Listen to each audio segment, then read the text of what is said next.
with me, your man, Louie Tee. Welcome to this limited exclusive series, Quarterback Conundrum. Every year, some of the biggest names force teams to make some of the biggest decisions at the most prominent position in all of the sport. In there lies your quarterback conundrum. This year, no different. One of the biggest decisions I can recall as an NFL fan will have to be made by Bears GM Ryan Poles. I can't remember a GM being in such a powerful position in recent memory. His decision will send ripples through the NFL, whether he decides to hold on to the number 1 overall pick and make a selection, trade back, allow someone else to come up and make a selection, trade back, and possibly trade back again. I've insinuated that if Poles does this correctly and the cards fall in a specific way, and in my mind, I'm thinking, obviously, Bears have already locked up the number 1 overall pick. Washington ends up second.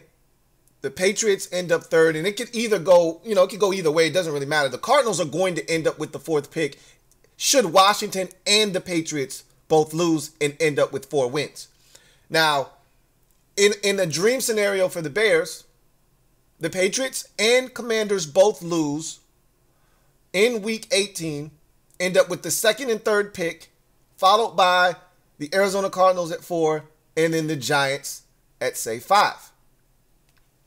In a scenario in which Washington is desperate to get up to get Caleb Williams, and the Bears decide we're not interested in moving on from Fields, you could then move back to number 2.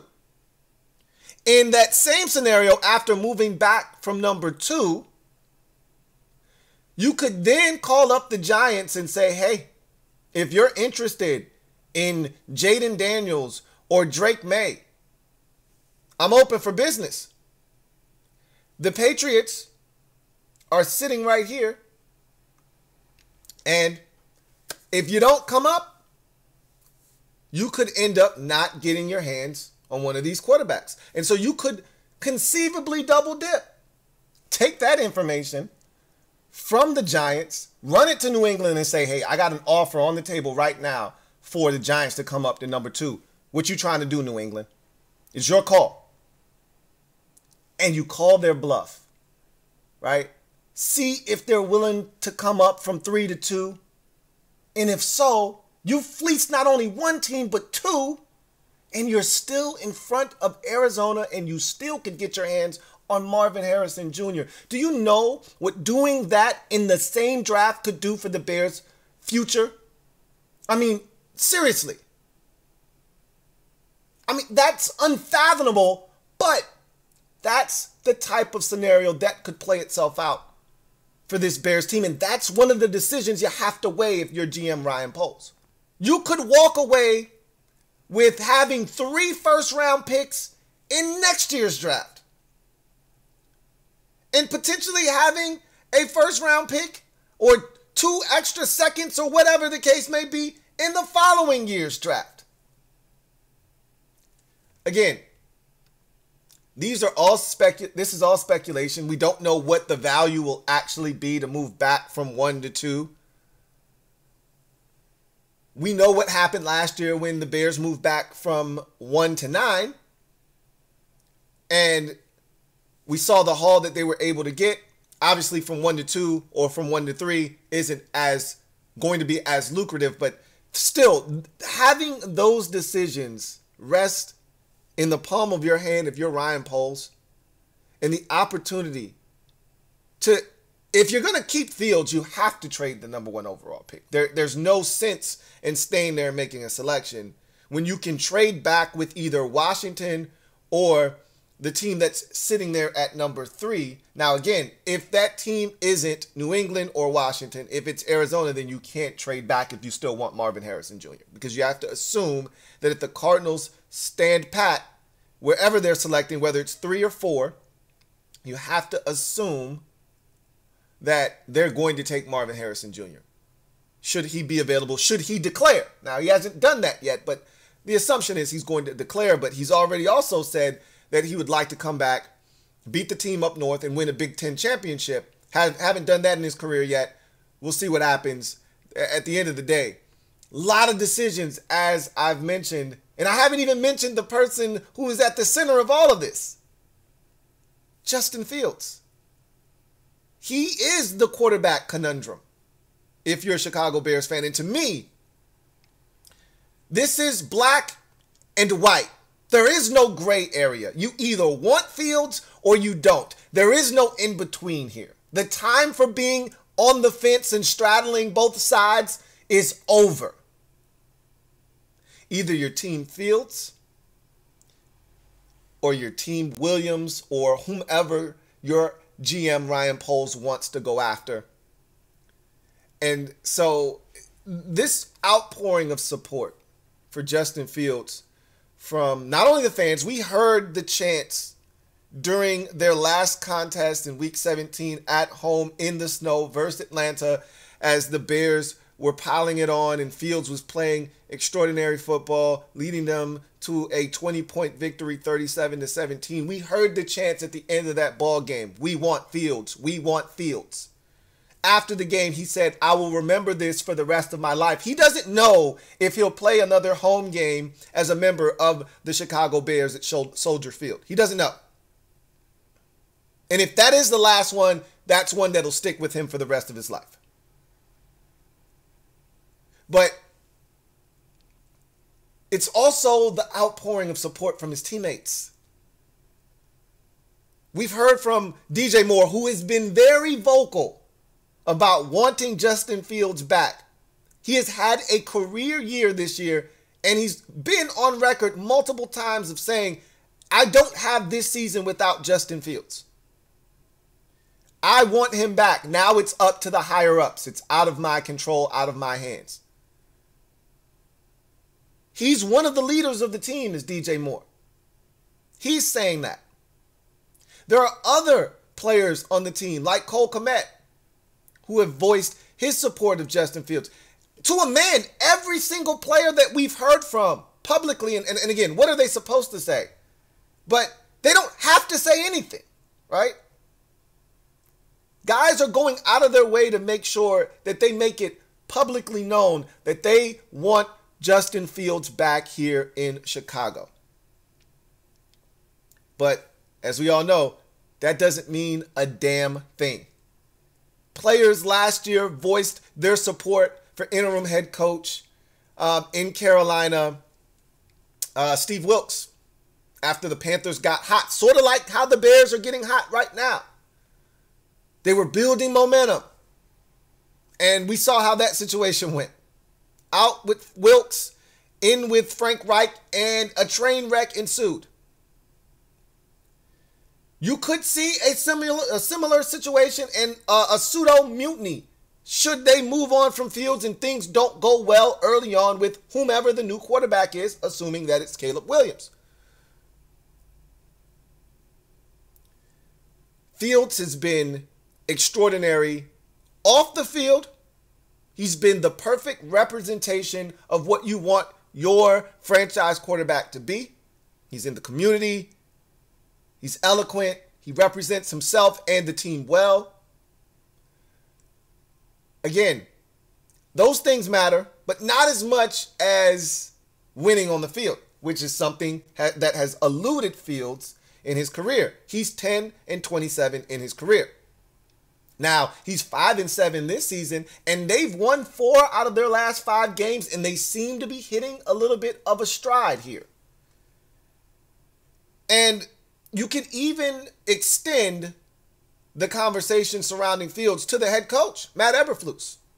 Will he be back? Will Luke Getsy get another opportunity to be the offensive play caller? There seems to be a little bit of synergy there between Luke Getsy and Justin Fields in this offense all of a sudden. A lot of questions, but the biggest one surrounds number 1, Justin Fields. And if you're Ryan Poles, this is the quarterback that you inherited. You did not draft Justin Fields. You have no ties to Justin Fields. This is your opportunity to put your stamp on this franchise. Now, again, if you're wrong, it could cost you and probably will cost you your job. Should you be wrong about this but hold on to Justin Fields, you'll get another opportunity to select a quarterback. The question is, will you be in this position again? This is the second year in a row. This is unprecedented in terms of having the opportunity to trade out of the first overall pick. We've seen teams have back-to-back number one overall picks. Jacksonville just had it 2 years in a row prior to the Bears now doing it. So it's not unprecedented to see a team with the number one overall pick. It's unprecedented to see the team have the number one overall pick 2 years in a row and already have a quarterback and not need to select a quarterback. That's what's rare. Usually the team that has the number one overall pick stinks and gets to the number one overall pick because they don't have a quarterback. Well, the Bears felt good about Justin Fields, at least good enough to keep giving him an opportunity to see if he could declare himself as the guy. So they passed on C.J. Stroud and they passed on an opportunity to take Bryce Young last season, which I don't think most people really thought too much of that and didn't feel like those two guys were going to be huge needle movers anyway. Obviously, C.J. Stroud has, exceeded all expectations, but at this point, this draft feels different. With Caleb Williams being a guy that people have been marveling and ranting and raving about for the last 2 years in college football. The hype surrounding him is sort of like what we've seen from Trevor Lawrence after his freshman year at Clemson, or even going all the way back to Andrew Luck, right? So if you're a GM in the shoes of Ryan Poles and you have an opportunity to put your stamp on the franchise, get your guy at the quarterback position, do you take it? Or do you continue to utilize the pick and the gift that keeps on giving, which is the number one overall pick that you got last year because the Texans decided they wanted to complete a 4th and 20 whatever Hail Mary in week 18 and steal a victory that they had no business getting from the Indianapolis Colts. You took that pick, you flipped it into another number one overall pick, and you have the opportunity to potentially put yourself in the same position again by moving out of number one. And if you move off the spot, you're going to net yourself a first round pick again next year. Whether you only move back 1 spot, 2 spots, 4 spots, whatever the case may be, you're going to get yourself another first round pick next year. Anybody that thinks that this pick can be had for a couple of second rounders and a player is crazy. You're going to get a first round pick if you move from number one overall. And so that is a temptation that is so enticing. And having the success that you've seen with doing it last year is so intoxicating that it's got to be one of the most difficult decisions we've seen a GM have to make. I've given you all the reasons why Justin Fields is a guy you may want to bring back. He's playing the best football of his career. He's trending in the right direction. For me, I am an old school football fan. I come from an era where quarterbacks were given time to develop and mature into the best version of themselves. You weren't going to see a quarterback mature in 1 or 2 years, more likely than not. In the rare cases like a Dan Marino where you come in and you kill it right off the bat, great. But for most quarterbacks, it was going to take time. 3, 4, even 5 years. Go look at Alex Smith's trajectory in San Francisco. In today's NFL, Alex Smith would have been run out of San Francisco after year 2. Definitely after year 3. But he was given time, and ultimately, he led the San Francisco 49ers to the NFC Championship game. at the end of the day, Fields is trending in the right direction towards the end of his third season. They've won 4 out of their final 5. I'll tell you right now, it feels really Detroit Lionish from last year. Lions started the season 1-6, finished winning 8 out of their final 10, just barely missed the playoffs. They used that momentum to propel them into the next season, and look where they are now. Now, I'm not saying that this is an identical set of circumstances. Dan Campbell was never on the hot seat there. You could see where they were going. They had no questions about their quarterback position. They were in lockstep with one another. It's a different situation in Detroit. I'm fully aware. However, what I also know is that when you look at the NFL, the teams that have the most success are the ones with continuity. Teams that have played together, coaches that have coached together, teams that have a synchronicity that can't be faked, it can't be bought, and it can't be tinkered with. When you start to have success in this league, the worst thing you can do is have change. Justin Fields has an opportunity to take what they've done this year, and again, Bears fans want Luke Getsy gone, and if you're going to move on from the offensive coordinator, then you probably should just move on from Justin Fields too. Because if you're going to start him over with a new offensive coordinator, you're undercutting him. You're taking his legs from right under him again, and you're hitting the reset button with him yet again. And if you're going to do that, you might as well start over with a brand new quarterback. But if you're going to bring back your head coach, Matt Eberflus, if you're going to bring back Luke Getsy, and you're going to bring back Justin Fields, you could be on the cusp of doing something huge. If you get Marvin Harrison Jr., and all of a sudden this offense is dynamic and explosive with his legs and his arm talent, and those two guys on the outside, DJ Moore and Marvin Harrison Jr., with Darnell Mooney inside and Cole Kmet at the tight end position and Robert Tonyan backing him up, and all of these weapons that you can put on the field at once, all of a sudden the Bears offensively become a dangerous football team. They've spent resources on the offensive line over the last few years, so they feel good about the offensive line. They'll continue to build that. You have the resources. You've gone out. This defense, no one's talking about that, but this defense has improved dramatically over the final 8 games of the season under head coach Matt Eberflus. They're starting to take to that defensive scheme. Guys are buying in. TJ Edwards is turning in a massive year.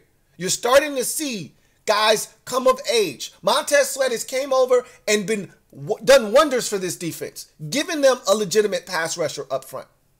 You can add to that in the offseason via the draft or free agency.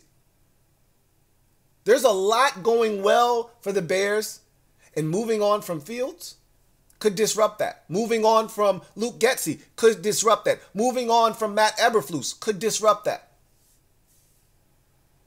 So there are so many different moving parts to this discussion.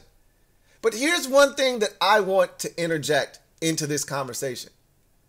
And it's a tweet from Ben Devine. Now, what I want you to focus on with these 2 tweets, I want you to focus less on who's tweeting it out. And I want you to focus even more less on the fact that it's coming from an anonymous NFC executive. Forget about that. We get anonymous quotes all the time, which to me are bullshit. But at the end of the day, what I want you to focus on is the substance of what's being said here. Okay? So remove any bias that you may have. Remove the thought of who cares what Ben Devine or who cares what an anonymous NFC executive has to say. Forget about that. Remove that from the equation and let's just focus on what's being said. Okay? I'll read you these series of tweets. Ben Devine tweets out an NFC executive on Bears quarterback Justin Fields to ESPN.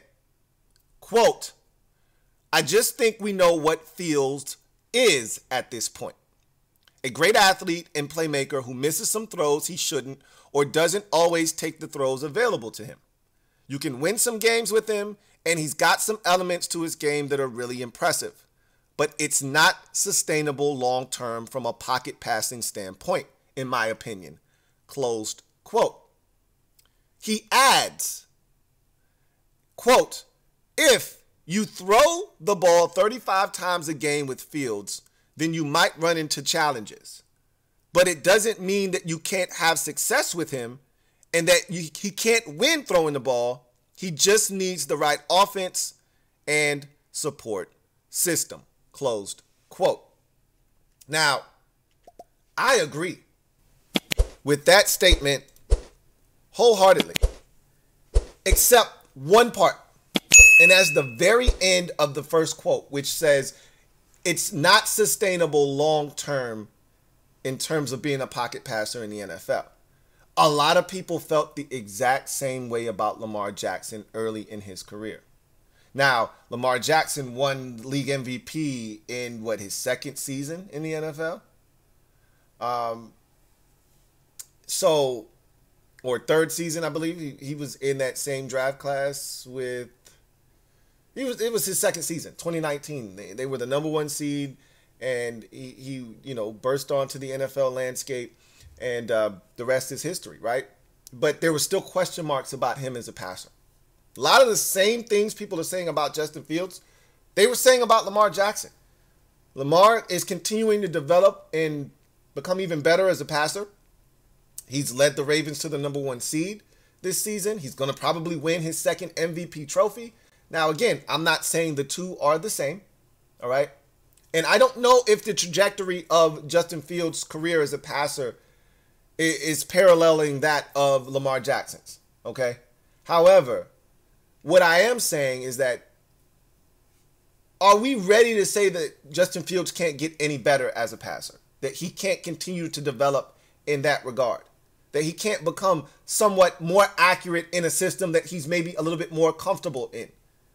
All right. I agree with him missing some throws that he shouldn't miss. I agree that sometimes he doesn't take the easy throw underneath. Instead, takes a 17-yard sack. I've seen him do it, run backwards and not get out. I've also seen him make the play that he made against Atlanta, where he makes two defenders miss, gets out of a sack on 3rd and 8 and runs for 12 yards and a first down, which is incredible. And that's what that tweet essentially says, is like, this guy can make game-changing plays with his legs, and we've seen him continue to develop as a passer, but he's going to miss some throws. He's going to miss some opportunities. And if you do have to throw it 35 times, look at this win streak that they're on. They've won 4 out of 5 with Fields at quarterback. But if you look at the numbers, they're not eye-popping. The completion percentage isn't devastating, right? But, again, they're winning football games. And so that's something to take into consideration. So forget about who tweeted and who the anonymous GM is or anonymous executive is. The question you have to ask yourself is, does Ryan Poles feel the exact same way that anonymous executive feels? That's the question. Does Ryan Poles, the GM of the Bears, feel like, hey, Justin has a lot of redeeming qualities, a lot of things that you can win with in this league, but, and I've always told you, when you hear the word but, or any conjunction for that matter, usually every word in that next sentence is going to be some form of disrespect, right? But I think we can do much better than Justin Fields at the quarterback position. I think we can be more consistent from a passing standpoint at the quarterback position than Justin Fields. May not be as dynamic with the run game, and we've seen him be dynamic keeping the football. There's so many things you can do with Fields in his legs. We've seen the quarterback draws and the quarterback keeps and how successful those have been during this little 4 out of 5 win streak that they're on right now. We've seen his legs play an integral part in their success. There's so many things you can do with him that you won't be able to do with a Drake May or a Caleb Williams. Maybe you could do some of those things with Jaden Daniels. But at the end of the day, this boils down to, how does Ryan Poles view the future at the quarterback position with Justin Fields versus, say, Caleb Williams?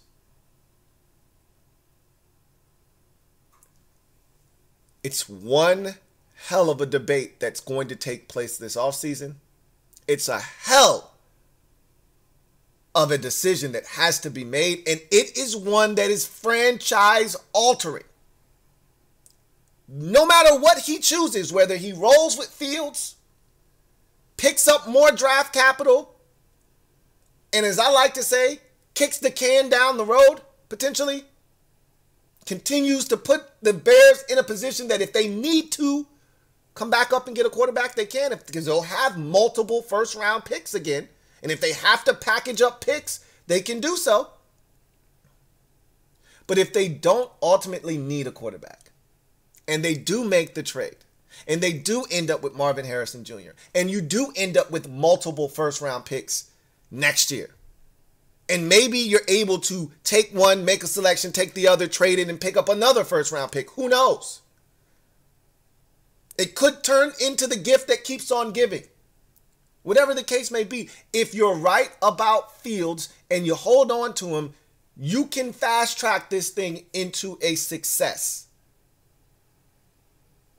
If you're right about moving on from Fields and you end up taking Caleb Williams, you're still going to put your organization in a great position to succeed.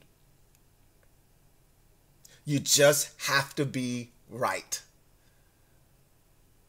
And that, my friends, is the quarterback conundrum that the Bears find themselves in with Justin Fields. There is no gray area, only black and white. Either you're wrong or you're right. What decision will Ryan Poles make? Only time will tell.